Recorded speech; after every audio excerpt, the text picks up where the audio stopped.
养生侃侃而谈，健康如约而至。我是你们的好朋友木子。很多孩子在成长发育的过程中都会出现膝盖疼的现象，那这是什么原因造成的呢？今天木子就来跟大家说说。第一个呢是生长痛。这是孩子在发育的过程中很常见的一种生理性疼痛，一般都是肌肉的疼痛，并且在晚上发作的会比较明显。第二个是近期运动量过大导致的，像是孩子在近期做了很多剧烈的运动，就会导致膝盖部分的软组织受到损伤，并出现疼痛感。第三个呢是关节炎，那小孩也是有可能会得关节炎的，再加上它与生长痛的表现比较相似，所以很多家长都会弄混。第四个是骨瘤，一般在骨瘤出现的前期会出现明显的红肿，直到晚期才会出现疼痛感。所以当孩子出现膝盖疼时，家长可千万不能忽视，最好呢是带孩子去医院进行检查，以保障孩子的健康发育。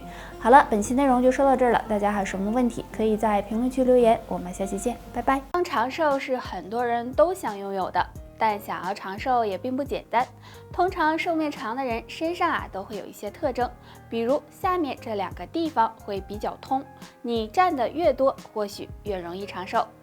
血管比较通，血管是我们的重要管道，如果堵塞了，势必会给身体造成伤害。所以想要身体健康长寿，首先要保证血管通畅。平时保护血管要注意饮食，多进行运动，多吃一些可以疏通血管的食物，这样有助血管保持通畅。肠道比较通，俗话说肠道常清，百病不生，虽然有点夸张，但如果肠道通畅，那么就可以减少体内毒素滞留，对健康有帮助，也有利于长寿。如果想要肠道通畅，平时要多吃一些膳食纤维食物，比如新鲜的水果、蔬菜、菌类等，这样能够加快肠道蠕动，有助肠道的健康。人到了中年以后，要多注意养生工作，这样身体才能够保持健康。那今天教大家一个小方法，就是按摩我们手上的养生开关，有助补气养心，调理气血。这个养生开关就在我们无名指上，在无名指末节尺侧，距离指甲角0.1寸的地方，有个关冲穴。关冲穴属于手少阳三焦经，按摩时用拇指的指甲轻轻掐按关冲穴5分钟，或者使用大拇指搓这里，感觉有酸胀位移。经常按摩关冲穴有很好的清心安神、理气泻火的作用，而且关冲穴又是手厥阴心包经的中点，如果坚持按摩，有很好的补气养血、养心安神的功效，有利于强身健体。除了上面这个小方法外，再给大家推荐一种可以补气养血的食物——黄精。黄精有很好的补脾益气、养血健骨的作用，可以经常用来泡水喝。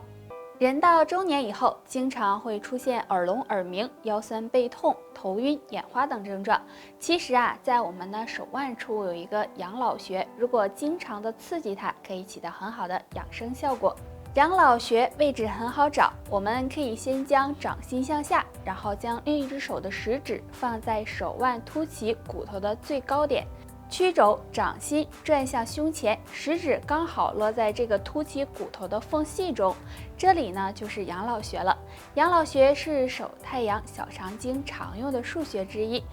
按摩时可以用手指指腹进行按揉，力度适中，每天早晚各按1次，每次按摩3到5分钟即可。注意力度不可太大。经常按摩养老穴有很好的聪耳明目、舒筋通络、充养阳气的作用，能有效的缓解头晕、眼花、腰背等不适，而且还能够改善微循环和肌肉劳损。如果每天坚持按摩，可以帮助强身健体，让你延年益寿。生活中不管老年人还是年轻人，都会遇到便秘的问题。长期便秘会影响肠胃健康，所以应该及时的调理。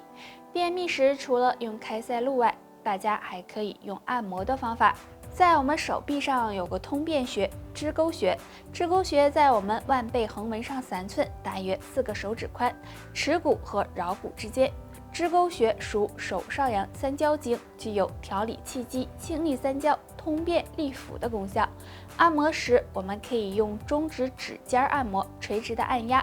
感觉有酸痛为宜，每天早晚各按一次，每次按摩3到5分钟，先按左边，再按右边。经常对肢沟穴进行刺激，对改善便秘、腹胀、腹泻、腹痛等都有很好的效果。经常便秘的朋友，平时要多喝水，多吃一些含有膳食纤维的食物，还要避免久坐不动，多进行运动锻炼，这样养成良好的排便习惯，能够很好的改善和预防便秘的情况。多吃蔬菜对身体好，我们经常会听到别人这样说。虽然蔬菜中含有很多营养成分，但是有一些蔬菜本身还有一些毒素，最好煮熟吃才行。第一种，豆角。豆角是很多人都喜欢吃的，但是豆角中含有皂素和植物血凝素，如果没有煮熟的话，很容易使人出现呕吐、恶心等情况，所以大家在吃的时候一定要将它煮熟。第二种，木耳。木耳也是经常会吃到的食物，木耳中含有一种叫做卟啉类的对光线敏感的物质，这种物质一般很难被化解，如果吃了很容易使人出现疼痛、皮肤瘙痒等情况，所以在吃的时候一定要水发后煮熟了才能吃。第三种，新鲜的黄花菜。黄花菜营养丰富，但是黄花菜中含有一种秋水仙碱，这种物质本身是没有毒的，但是经过肠胃的吸收之后，就会被氧化成为2秋水仙碱，这时就会有很大的毒性，所以大家在吃的时候也一定要煮熟了之后才能吃。大家好，欢迎收看本期内容。今天我们要聊的养生话题是寿命长的女性脚上会有3个特征，若你也有，恭喜，容易长寿。特征1，脚部温暖。正常情况下，身体健康，脚部呢应该是温暖的，这也说明气血比较充足，血液循环好。但如果双脚总是冰凉，说明气血循环差，体内存在寒气，对身体健康不利，需要及时调理。特征2，脚底红润。女性朋友可以看一下自己的脚底，如果身体健康，那么脚底应该是红润有光泽的，但如果脚底颜色异常，发白或者是发黄，这可能是身体出现了问题。特征3，脚指甲红润。正常的脚指甲应该是红润、饱满、有光泽的，这也是健康的一种表现，说明体内气血充足。但如果脚指甲发白、凹凸不平，就可能是气血不足引起的，要注意调理身体。俗话说，养生先养脚，所以我们要好好的保养自己的脚部，平时可以多泡脚和按摩脚，都有很好的养脚效果。不知道大家有没有听说过这样一句话，早上金苹果，下午银苹果，晚上毒苹果。那么晚上吃的真的是毒苹果吗？其实这种说法呀是不正确的，不管什么时候吃苹果，身体吸收的营养都是一样的，并不存在毒苹果这一说法。而且经常吃苹果对减肥也有帮助，不过吃苹果的时候要避免3个误区。误区1，苹果带皮吃更营养。虽然苹果皮营养价值很高，但是现在很多苹果的生长环境都比较复杂，而且有的可能是农药滋润成熟的，如果洗不干净，对身体健康是有害的，所以建议大家最好不要带皮吃。误区2，熟苹果没有营养。很多人认为苹果煮熟了就没有营养了，其实生苹果和熟苹果的营养元素并没有太大区别，所以生吃和熟吃都可以。误区3，苹果烂了一点，挖掉继续吃。苹果放时间长了，如果发现有地方烂掉了，建议大家不要再吃了，因为苹果烂了会产生黄曲霉毒素，对身体健康不利。好了，本期内容到这里就结束了，大家还有什么疑问或者是建议，可以在评论区给我们留言，我们下期再见吧。